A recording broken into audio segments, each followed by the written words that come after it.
കേരളത്തിൽ കഴിഞ്ഞ ഒരാഴ്ചയായി ഒരു പ്രധാനപ്പെട്ട വാർത്തയായിരുന്നു നമ്മുടെ സംസ്ഥാന വിദ്യുച്ഛക്തി വകുപ്പ് മന്ത്രിയും KPCC പ്രസിഡന്റുമായ സണ്ണി വക്കീലിൻ്റെ അളിയൻ ബെന്നി തോമസ് എന്ന് പറയുന്ന ഒരാളിനെ അദ്ദേഹത്തിൻ്റെ അഡീഷണൽ PS ആയി നിയമിച്ചു.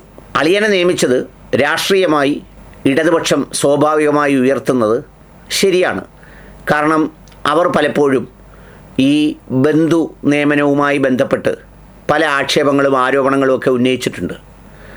അതിൻ്റെ ഈ വിവിധ തലങ്ങൾ എന്താണ്, അതിൻ്റെ ഭാഗം എന്താണ് എന്നുള്ളതൊന്നും നോക്കേണ്ട കാര്യമില്ല. രാഷ്ട്രീയ ആരോപണം ആർക്കും പറയാം.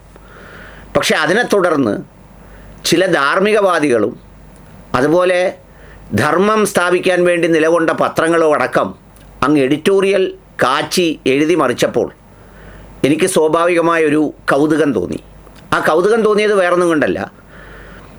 ഇപ്പോൾ നമ്മുടെ നാട്ടിലൊക്കെ ഉള്ളൊരു രീതി എന്താണെന്ന് വെച്ചാൽ, ഈ ഒരുത്തനെ കിട്ടിയാൽ ആ കിട്ടിയത് ആരാണെന്നുള്ള ചിന്തയൊന്നുമില്ല, അവനതിന് അർഹനാണോ എന്നുള്ള നോട്ടമില്ല. അപ്പോഴത്തേക്ക് അങ്ങ് സദാചാരവാദികൾ എല്ലാവരും കൂടി നിരങ്ങി അങ്ങ് ധാർമ്മികത വിളമ്പി അതിൻ്റെ പുറത്ത് കിടന്ന് അങ്ങ് കടമിറങ്ങുമ്പോഴത്തേക്ക് പിന്നെ ആരും മിണ്ടത്തില്ല. മിണ്ടാത്ത എന്താണെന്നറിയാമോ? ഈ ഇരയാക്കപ്പെടുന്നവന്, ഈ ആക്രമിക്കപ്പെടുന്നവന്, അപമാനിക്കപ്പെടുന്നവന് ഒരു വേദിയുമില്ല തിരിച്ചു പറയാൻ. ഇത് അനുഭവിച്ചിട്ടുള്ള ഒരാളാണ് ഞാൻ പല ഘട്ടങ്ങളിലും. അതുകൊണ്ടാണ് പിന്നെ ഞാൻ തന്നെ സ്വയം സംസാരിക്കുന്ന ഒരു വാതിൽ തുറന്നു വെച്ചത്. ഇപ്പോഴത്തെ കാലം അങ്ങനെയാണല്ലോ. വിജയം ആഘോഷിക്കാൻ ഒത്തിരി പേര് കാണും. വീഴ്ച വരുമ്പോൾ അല്ലെങ്കിൽ ആരെങ്കിലുമൊക്കെ കല്ലെറിയുമ്പോൾ, ആ ഏറ് കൊള്ളുമ്പോൾ വേണമെങ്കിൽ രഹസ്യമായി നമ്മളോട് വിളിച്ച് പറയും, പിന്നെ അതൊട്ട് ശരിയായില്ല, നീതിയാണോ അതെന്നൊക്കെ ചോദിക്കും. പക്ഷേ പരസ്യമായി ഒരുത്തരും പറയാൻ രംഗത്ത് വരില്ല. അങ്ങനെ ആക്രമിക്കപ്പെടുന്ന, ഇരയാക്കപ്പെടുന്ന കുറേ മനുഷ്യരുണ്ട്. അപ്പോഴാണ് ഈ സണ്ണി വക്കീൽ എന്ന് പറയുന്ന മനുഷ്യൻ, പുള്ളി നിരവധി തവണ MLA ആയിരുന്നു, KPCC അധ്യക്ഷനാണ്, ഇപ്പോഴാണ് മന്ത്രിയായത്. അദ്ദേഹത്തിൻ്റെ പൊതുജീവിതവുമായി ബന്ധപ്പെട്ട് പ്രത്യേകിച്ചൊരു ആക്ഷേപങ്ങളോ ആരോപണങ്ങളോ ഒന്നും ഒരു കാലത്തും കേട്ടിട്ടില്ല. അങ്ങനെ ലൈംലൈറ്റിൽ വന്ന ആളാകാൻ വേണ്ടി ശ്രമിക്കുന്ന ആളുമൊന്നും അല്ല പുള്ളി. ഈ അധികാരം കിട്ടിയിട്ടും പുള്ളി തിളപ്പിക്കാനും അതുപോലെ തന്നെ പുകയ്ക്കാനും കത്തിക്കാനും ഒന്നും നടന്നതുമില്ല. ആ കിട്ടിയ കാലാവധി ഒരുമാതിരി മാന്യമായി അദ്ദേഹം വലിയ അവകാശവാദങ്ങളില്ലാതെ കൊണ്ടുപോയി ഭരണം കിട്ടിയപ്പോൾ അദ്ദേഹം ഈ സ്ഥാനം ഒഴിയാൻ സന്നദ്ധനാണെന്ന് പറയുകയൊക്കെ ചെയ്തു. എന്നിട്ട് അദ്ദേഹം പകൽ വെളിച്ചത്തിൽ അദ്ദേഹത്തിൻ്റെ അളിയനായ ബെന്നി തോമസിനെ അവിടെ നിയമിച്ചപ്പോഴേക്കും എല്ലാവരും കൂടി പടവാൾ ഉയർത്തി ഇറങ്ങി. അദ്ദേഹം കഴിഞ്ഞ ദിവസം രാജിവെച്ച് പിന്മാറി. എനിക്ക് സണ്ണി വക്കീലിനോട് പറയാനുള്ളത്, അങ്ങയ്ക്ക് എന്തെങ്കിലും നീതിയോടും സത്യത്തോടും ധർമ്മത്തോടും ലെവലേശം അടുപ്പമുണ്ടെങ്കിൽ, ബോധ്യമുണ്ടെങ്കിൽ ആ മനുഷ്യനെ തിരിച്ചു വിളിച്ച് ആ കസേരയിൽ കൊണ്ടുവന്നിരുത്തണം.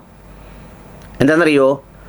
ഒരാൾക്ക് ആരുടെയെങ്കിലും ബന്ധുവായി ജനിച്ചു പോയതുകൊണ്ട് അയാളുടെ ക്രെഡിബിലിറ്റിയും അയാളുടെ കഴിവും അയാളുടെ സത്യസന്ധതയും അയാളുടെ പൊതുജീവിതത്തിലെ തിളക്കമാർന്ന മികവൊന്നും ആർക്കും പണയം വെക്കുകയോ ആർക്കും തൂക്കി വയ്ക്കാനോ ഒന്നും പറ്റില്ല. ഇപ്പോൾ വലിയ വാചകം അടിക്കുന്ന എഡിറ്റോറിയലും ഒക്കെ എഴുതി തകർക്കുന്ന വലിയ പത്രങ്ങളിൽ ധർമാധർമ്മങ്ങൾ അങ്ങോട്ട് വ്യാഖ്യാനിച്ച് എഴുതുമ്പോൾ പലയിടത്തും ജോലി ചെയ്തവന് ആനുകൂല്യം കിട്ടാതെ അവൻ കോടതികളിലും സമരങ്ങളും നടത്തി മനുഷ്യാവകാശ കമ്മീഷന് വരെ സമീപിച്ചിരിക്കുക, ജോലി ചെയ്ത കാലത്തെ ശമ്പളവും പിരിഞ്ഞു പോകുന്ന ആനുകൂല്യവും സഹിതം കിട്ടാൻ. പിന്നെ ഈ ന്യായം പറയുന്ന ഓരോരുത്തരുടെയും സ്ഥാപനങ്ങളിലേക്ക് കയറി ചെന്നാൽ പല പ്രധാനപ്പെട്ട ആളുകളുടെയും മക്കളെയും അളിയന്മാരെയും ജ്യേഷ്ഠന്മാരെയും അപ്പച്ചിയുടെ മോനെയും ഒക്കെ അക്ഷരാഭ്യാസമില്ലാത്തവർക്ക് പോലും നീണ്ട തസ്തികകൾ അടിച്ച് കൊടുത്ത് അവിടെ ഇരുത്തി ഒരുപാട് ശമ്പളം കൊടുത്ത് വാഴിക്കുന്ന ഒരുപാട് സ്ഥാപനങ്ങളുണ്ട്. പിന്നെ രാഷ്ട്രീയ പ്രവർത്തനത്തിലെടുത്ത് നോക്കിയാൽ അതൊരു അയോഗ്യതയായിട്ട് കണ്ടാൽ ഷിബു ബേബി ജോണോ, K മുരളീധരനോ, CH മുഹമ്മദ് കോയയുടെ മകൻ മുനീറിനോ, ഇപ്പം മന്ത്രിയായിരിക്കുന്ന PK ബഷീറിനോ, അപ്പു ജോസഫിനോ അടക്കം ഒരുപാട് ആളുകൾക്ക്, എണ്ണിയാൽ തീരില്ല, അങ്ങനെ ഒത്തിരി ആളുകൾക്ക് എങ്ങും രംഗത്തേക്ക് വരാൻ കഴിയാത്തൊരു സ്ഥിതിയുണ്ട്. എന്തെങ്കിലും ഒരു കാര്യത്തിന് അയോഗ്യതയുള്ള ഒരാളിനെ ആ യോഗ്യതയാക്കി മാറ്റി ഏതെങ്കിലും പിൻവാതിലിലൂടെ തിരികെ കയറ്റി നമ്മുടെ കൊച്ചാപ്പാട മോനെ അപ്പോയിൻ്റ് ചെയ്ത പോലെയൊക്കെ ശ്രമിക്കുകയാണെങ്കിൽ അത് വേണമെങ്കിൽ അന്യായമാണ് അല്ലെങ്കിൽ ന്യായമില്ലാത്തതാണ് എന്നൊക്കെ പറയാം. പക്ഷേ ഈ ബെന്നി തോമസ് എന്ന് പറയുന്ന മനുഷ്യനെ ഞാൻ മനസ്സിലാക്കിയപ്പോൾ, എനിക്ക് സണ്ണി വക്കീലുമായി ഒരു ബന്ധവുമില്ല, ഞാൻ അദ്ദേഹത്തോട് ഇന്ന് വരെ നേരിട്ട് സംസാരിച്ചിട്ടില്ല, അദ്ദേഹവും ഞാനുമായിട്ട് നേരിട്ട് കണ്ടൊരു ഫോട്ടോ ഇല്ല, ഒരു വേദിയിൽ പോലും വന്നിട്ടില്ല, ബെന്നി തോമസുമായിട്ട് എനിക്ക് യാതൊരു ബന്ധവുമില്ല. പക്ഷേ ഇന്ന് എന്നോട് CR മഹേഷ് MLA ആണ് കഴിഞ്ഞ ദിവസം ബെന്നി തോമസ് ഇങ്ങനെ ഇറങ്ങുമ്പോൾ വഴിയിൽ വെച്ച് കണ്ട കാര്യവും അവിടെ വെച്ചൊരു വിനോയ് തോമസ് എന്ന് പറയുന്ന ഒരു എഴുത്തുകാരനെക്കുറിച്ച് പറഞ്ഞത്. അദ്ദേഹം ഇദ്ദേഹത്തിൻ്റെ സ്വന്തം സുഹൃത്തായിരുന്നുവെന്നും പുറ്റെന്ന നോവലിനെക്കുറിച്ചും ഒക്കെ പരാമർശമുണ്ടായി. അപ്പം ഞാൻ എന്ത് ചെയ്തു? എനിക്കൊരു കൗതുകം വന്നു. എനിക്കെപ്പോഴും ഈ ഇരയാക്കുന്നവനെയും അരികുവൽക്കരിക്കുന്നവനെയും എറിഞ്ഞിടുന്നവൻ്റെയും വികാരം നന്നായി മനസ്സിലാവും. പലപ്പോഴും അത് അനുഭവിച്ചിട്ടുള്ള ഒരാളാണ് ഞാൻ. അന്ന് ആരും കൂടെ കാണൂല. പിന്നെ എല്ലാവരും വരും, ഒരുപാട് ആളുകൾ വിളമ്പാനും വിടർത്താനും എന്താ പറയുന്നത്, ചേർത്ത് വെക്കാനും ഒക്കെ. മറ്റേ സന്ദർഭത്തിൽ ആരും കാണൂല. അതുകൊണ്ട് എനിക്കെപ്പോഴും ഇഷ്ടം അങ്ങനെയുള്ള മനുഷ്യരോട് നിൽക്കാനാണ്. ഞാൻ ഈ ബിനോയ് തോമസ് എന്ന് പറയുന്ന അദ്ദേഹത്തെ വിളിച്ചു. നിരവധി നോവലുകൾ എഴുതിയിട്ടുള്ള, നമ്മുടെ ചുരുളി പോലെയുള്ള സിനിമകൾ തിരക്കഥയും അതിൻ്റെ കഥയുമൊക്കെ എഴുതിയിട്ടുള്ള, അതോടൊപ്പം തന്നെ ഈ പുറ്റെന്ന് പറയുന്ന കേരളം ഒരുപാട് ചർച്ച ചെയ്ത സാഹിത്യ അക്കാദമിയുടെ അവാർഡൊക്കെ നേടിയ ഉറുമ്പൻ കൂറ്റങ്ങൾ ചേർന്ന ഉറുമ്പിൻ്റെ പുറ്റെന്നൊക്കെ നമ്മൾ പറയില്ലേ, അതുപോലെയാണ് മനുഷ്യജീവിതം എന്ന പശ്ചാത്തലത്തിൽ കുടിയേറ്റക്കാരായ മനുഷ്യരുടെ ജീവിതം വെച്ചെഴുതിയ ഏറ്റവും മനോഹരമായ നോവലുകളിലൊന്നാണ്. അതിൽ അദ്ദേഹം ഉളിക്കൽ, ഇരിട്ടി, പിന്നെ അതിൻ്റെ സമീപ പ്രദേശത്തുള്ള ചില സ്ഥലങ്ങളുടെ അനുഭവങ്ങൾ വെച്ചാണ് പെരുമ്പാടി എന്ന് പറയുന്ന കേരളത്തിനും കർണാടകയോടും ചേർന്ന് കിടക്കുന്ന, കുടകിനാൽ ചുറ്റപ്പെട്ട് കിടക്കുന്ന ഒരു സങ്കല്പ ഗ്രാമമൊക്കെ ഉണ്ടാക്കി ഒരു കഥ എഴുതിയത്. അതൊരു മനുഷ്യരുടെ കഥയാണ്. അതായത് പല സ്ഥലങ്ങളിൽ നിന്ന് ഈ ഉറുമ്പൻ കൂട്ടൻ വരുന്നത് പോലെ വന്ന ഒരുപാട് സ്വാഭാവികമായ ചില മനുഷ്യരൊരു സംസ്കാര സമ്പന്നരായി കൺവേർട്ട് ചെയ്യപ്പെടുന്ന, സോഷ്യോളജിയിൽ പറഞ്ഞാൽ ഒരു സോഷ്യലൈസേഷൻ, സാൻസ്ക്രിറ്റൈസേഷൻ എന്നൊക്കെ പറയുന്ന ഒരു പ്രോസസ്സിന് വിധേയമാകുന്ന മനുഷ്യരുടെ അതിജീവനത്തിൻ്റെ കഥയാണ്. ആ കഥയിൽ ഒരു ജെർമിയ സ്കോളി എന്ന് പറയുന്ന ഒരു ക്യാരക്ടറുണ്ട്. ഈ ജെർമിയ സ്കോളിയാണ് ഞാൻ ബെന്നി തോമസ് എന്ന് പറയുന്ന മനുഷ്യനെ കണ്ട് പഠിച്ചതാണെന്ന് ബിനോയ് തോമസ് പറഞ്ഞപ്പോഴാണ് ഞാൻ ഈ ബിനോയ് തോമസ് എന്ന് പറയുന്ന എഴുത്തുകാരനുമായി കുറേ നേരം സംസാരിക്കേണ്ടി വന്നത്. ആ സംസാരിച്ച സംഗതികൾ കേട്ടപ്പോൾ കേവലം അളിയൻ പുളിയൻ എന്നൊക്കെ പറഞ്ഞൊരാളിനെ അങ്ങ് ഉണ്ടാക്കി പെട്ടെന്ന് തന്നെ ആ പാവൻ രാജിവെച്ചങ്ങ് പിന്മാറിപ്പോകുന്നത് ഒരു നീതിയോട്, സത്യത്തോട് ചേർന്ന് നിൽക്കുന്ന ഒരു സംഗതിയല്ല.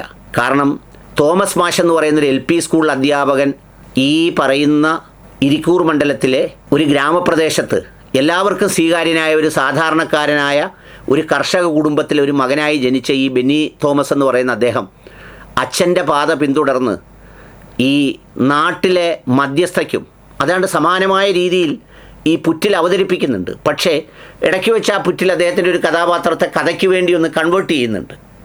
അപ്പോൾ ആ സംഗതിയിലൊരു നാട്ടുമധ്യസ്ഥനായി നടന്ന അദ്ദേഹം 90കളിൽ ഈ ബിനോയ് തോമസ് അടക്കമുള്ള ആളുകളെ ചേർത്ത് ഗ്രാമീണ വായനശാലയും ഗ്രന്ഥശാലയും വായനാ പ്രസ്ഥാനവും സാമൂഹ്യ പ്രസ്ഥാനങ്ങളും ഒരുപാട് മനുഷ്യർക്ക് PSC പരീക്ഷകൾ എഴുതുന്നതിനുള്ള പരിശീലനവും അതിനുവേണ്ടിയുള്ള സഹായവും ഫോം പൂരിപ്പിച്ചു കൊടുക്കലും അടക്കം സമാനതകളില്ലാത്ത സുതാര്യവും സത്യസന്ധവുമായ പൊതുജീവിതത്തിൻ്റെ ഉടമയാണ് ഈ ബെന്നി തോമസ് എന്ന് പറയുന്ന മനുഷ്യൻ.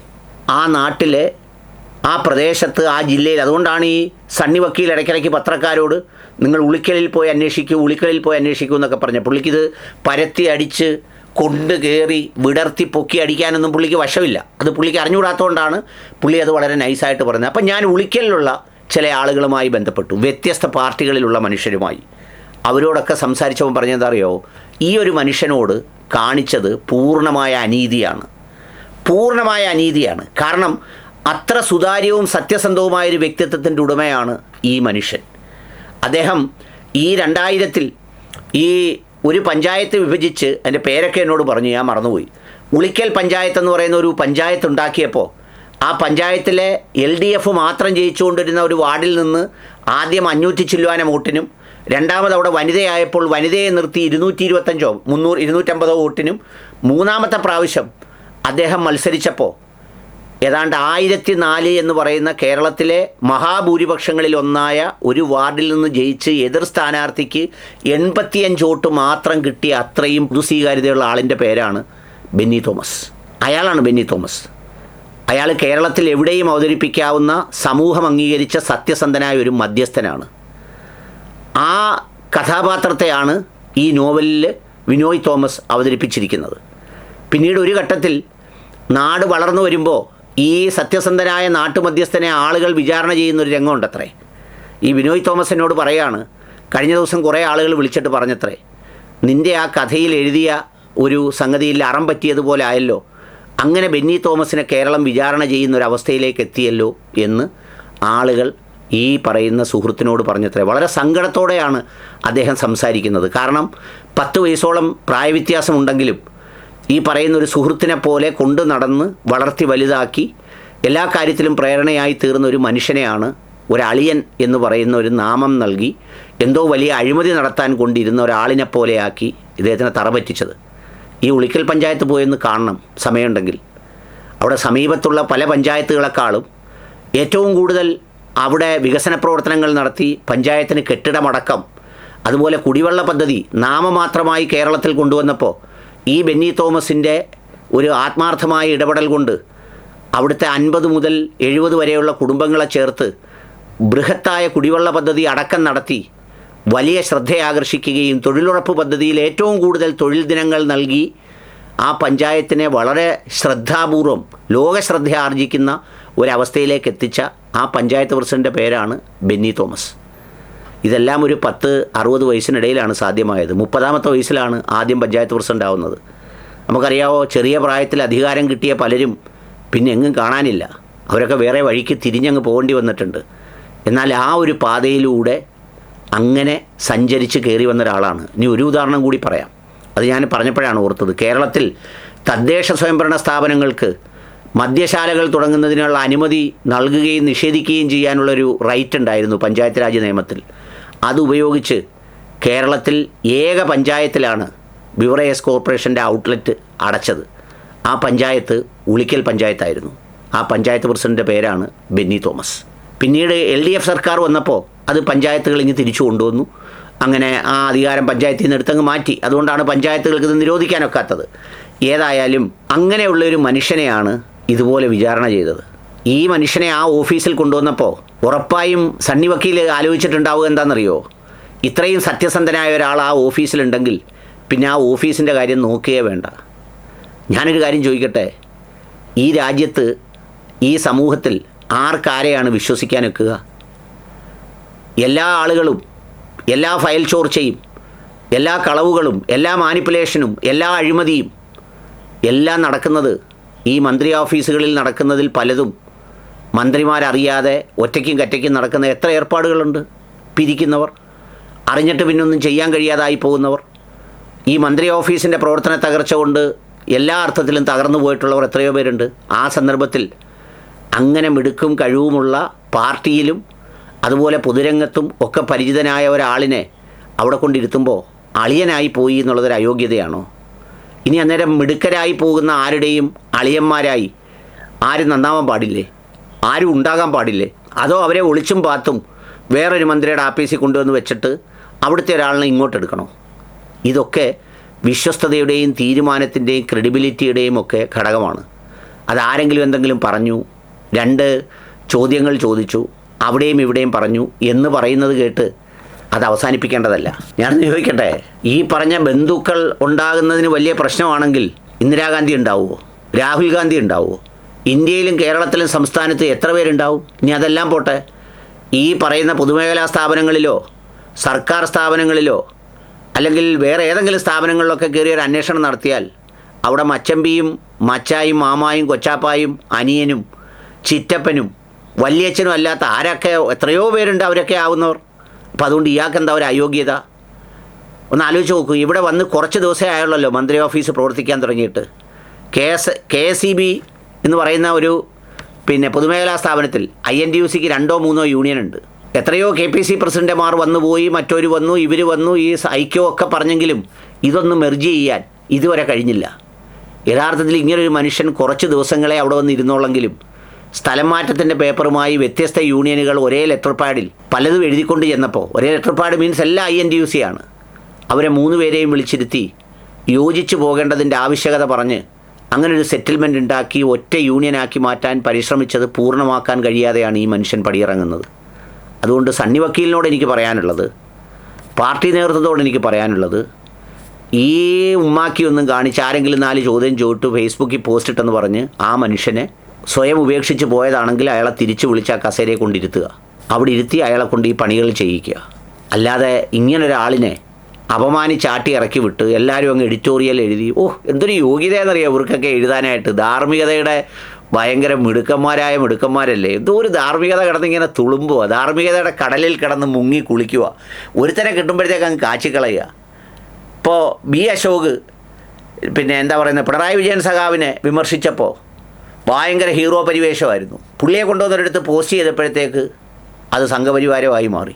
അപ്പോഴത്തേക്ക് പെട്ടെന്ന് ഇതങ്ങ് തിരിഞ്ഞു. അതുകൊണ്ട് ഈ വാർത്തകൾ നോക്കി നിങ്ങൾ വാർത്തകൾ കൊണ്ട് വിരട്ടി അങ്ങനെ അങ്ങ് ഭരിക്കാൻ ശ്രമിച്ചാൽ ഈ പറയുന്ന പോലെ പിന്നെ നിങ്ങൾക്ക് ഭരണം മുന്നോട്ട് കൊണ്ടുപോകാനാവില്ല. ഇവർ പറയുന്നവരെല്ലാം പുറത്താക്കാനേ നേരം കാണുള്ളൂ, അതിന് മാത്രമേ നേരം കാണുള്ളൂ. പിന്നെ അതെല്ലാം കൊണ്ട് ഇവർ ഞങ്ങൾ വാർത്ത എഴുതിയാണങ്ങ് തോൽപ്പിച്ചത് എന്നൊക്കെ പിണറായി വിജയൻ സഖാവിനെ കുറിച്ച് ആരെങ്കിലുമൊക്കെ അവകാശപ്പെടുന്നെങ്കിൽ അതുകൊണ്ടൊന്നുമല്ല, അത് പുള്ളി ചെയ്ത പ്രവൃത്തികൾ കൊണ്ടുകൂടിയാണ്. എന്ന് മാത്രമല്ല 5 വർഷം കഴിഞ്ഞപ്പോഴും ഇതുപോലെ എഴുതിയായിരുന്നു. എന്നിട്ട് ജനം വീണ്ടും അങ്ങേർക്ക് മാൻഡേറ്റ് കൊടുത്ത്. പിന്നെ പുള്ളി തന്നെ ഇത് കൈവിട്ട് കളിച്ചതുകൊണ്ടാണ്. അതുകൊണ്ട് അങ്ങനെ ഭീഷണിപ്പെടുത്തി ഇവർക്കൊന്നും വഴങ്ങാൻ നിൽക്കരുത് എന്നുള്ളതാണ് എൻ്റെ അഭിപ്രായം.